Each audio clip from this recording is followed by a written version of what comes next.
Hier, auf einem kleinen Berg mitten in der Zentralschweiz, findet Mitte Juni die Konferenz zum Frieden in der Ukraine statt. Rund 90 Länder nehmen daran teil. Aber eines der wichtigsten fehlt: Russland. Das sorgt für viel Kritik. Trotzdem ist die Konferenz auf dem Bürgenstock nicht einfach eine Farce. Denn Frieden entsteht nicht von einem Tag auf den nächsten und ist keine klare Linie von A nach B. Wir zeigen dir in diesem Durcheinander, wie der Weg zum Frieden in der Ukraine aussehen könnte. Also, wie macht man Frieden? Die Grundvoraussetzung dafür klingt zuerst banal. Es braucht einen Willen von beiden Parteien. Doch so banal ist das gar nicht. Wie zeigt sich Wille? Grundsätzlich sprechen ja sowohl Russland wie auch die Ukraine vom Frieden. Auf ukrainischer Seite gibt es beispielsweise Zelenskys Friedensplan, den 10-Punkte-Plan. Auch organisiert die Ukraine Konferenzen, wie die auf dem Bürgenstock. Auch Russland lässt verlauten, dass sie offen seien für Friedensverhandlungen.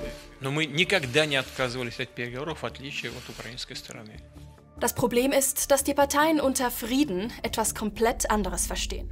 Die Ukraine fordert unter anderem eine Wiederherstellung der Grenzen vor 2014 sowie ein Kriegstribunal und Sicherheitsgarantien. Durchaus nachvollziehbar. Das Land hat gegenüber dem Aggressor Russland keine Pflicht zu Zugeständnissen.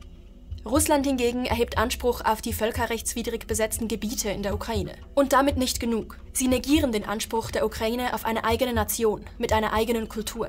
Und solange Russland an einen Sieg glaubt, fehlt der Wille für echte Friedensverhandlungen.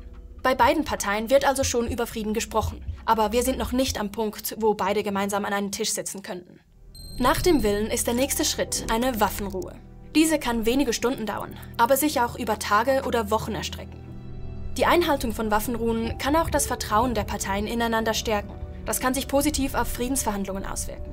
Es gilt aber umgekehrt auch, wenn schon Waffenstillstände nicht eingehalten werden, sinkt auch das Vertrauen in spätere Friedensbekundungen. Ganz nebenbei bemerkt sind Gespräche miteinander natürlich auch einfacher, wenn man einander gegenseitig nicht noch umbringt. Waffenruhen können den Auftakt für weitere Verhandlungen geben. Oder besser gesagt, Vorverhandlungen.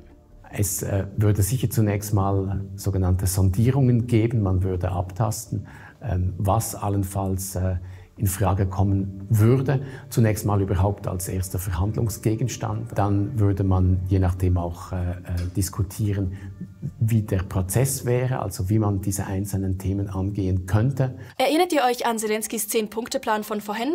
Genau solche Dinge werden hier besprochen. Er geht auf Kriegsgefangene, territoriale Ansprüche und Sicherheitsgarantien ein. In den Vorverhandlungen werden auch logistische Dinge definiert, wie etwa der Ort der Gespräche. Und ganz wichtig, die Rolle der Vermittler. Es sollen Akteure sein, denen sowohl die Ukraine als auch Russland vertrauen. Zu Beginn des Konflikts stand die Türkei im Gespräch. Mittlerweile hat sich auch China angeboten. Das Land vertritt aber eher die Interessen Russlands, was der Ukraine missfallen könnte. Auch Staaten wie die Schweiz oder Österreich kämen in Frage. Oder Golfstaaten wie Saudi-Arabien, Katar oder Oman. Sowie aufstrebende Staaten aus dem globalen Süden, wie Südafrika oder Brasilien. Die Vermittlerrolle muss nicht auf einen einzigen Staat fallen, sondern kann auch von mehreren Akteuren übernommen werden. Und dann wird, im besten Fall, verhandelt. Jetzt rede ich bereits etwas über 3 Minuten und erst jetzt kommen wir zum eigentlichen Teil, den Verhandlungen. Es gibt nicht nur die eine Art, über Frieden zu verhandeln. Oft ist es ein mehrteiliger Prozess. Neben den bereits erwähnten Waffenstillständen und Vorverhandlungen gibt es noch Teilabkommen, Gesamtabkommen und Umsetzungsabkommen. Aber die werden nicht einfach linear durchgespielt. Und es gibt häufig auch mehr als ein einziges Abkommen in den jeweiligen Kategorien. Hier zum Beispiel die Abkommen im Bosnien-Konflikt in den 1990ern. Im ganzen Prozess gab es Dutzende Erklärungen und Abkommen, verteilt über mehrere Jahre. Man kann Verhandlungen beginnen und dann werden sie unterbrochen oder Kampfhandlungen finden wieder statt. Und dann werden sie wieder aufgenommen. Das ist, ich denke, bis zu einem gewissen Grad ein offener Prozess. Und wenn man da durch ist, dann ist Frieden, oder? Ja, und irgendwie auch ein bisschen nein. In der Friedensforschung gibt es das Konzept von positivem und negativem Frieden. Wenn man die Bevölkerung in der Ukraine fragt, dann wäre für sie Frieden sicher zunächst mal und als Allerwichtigstes das Ende der militärischen Feindseligkeit. Das wäre dann der negative Frieden, also die Abwesenheit von Gewalt und Krieg. Man nennt ihn negativ, weil etwas Unerwünschtes gestoppt wurde. Aber auch der negative Frieden ist nicht möglich, solange die besetzten Gebiete in der Ukraine nicht befreit sind. Denn dort ist Gewalt an der Zivilbevölkerung an der Tagesordnung. Diese Abwesenheit von Krieg im militärischen Sinne ist nicht das, was man üblicherweise unter Frieden versteht in der internationalen Politik. Denn da geht es um den positiven Frieden. Hierbei erarbeiten die Parteien aktiv wünschenswerte Dinge. Sie stellen ihre Beziehungen wieder her oder schaffen Sozialsysteme, die den Bedürfnissen der gesamten Bevölkerung dienen. Wie lange das dauert, ist schwer zu sagen. Aber eine Aussöhnung zwischen den Gesellschaften, gerade bei der Zivilbevölkerung, die so viel Leid erfahren hat, kann über mehrere Generationen dauern.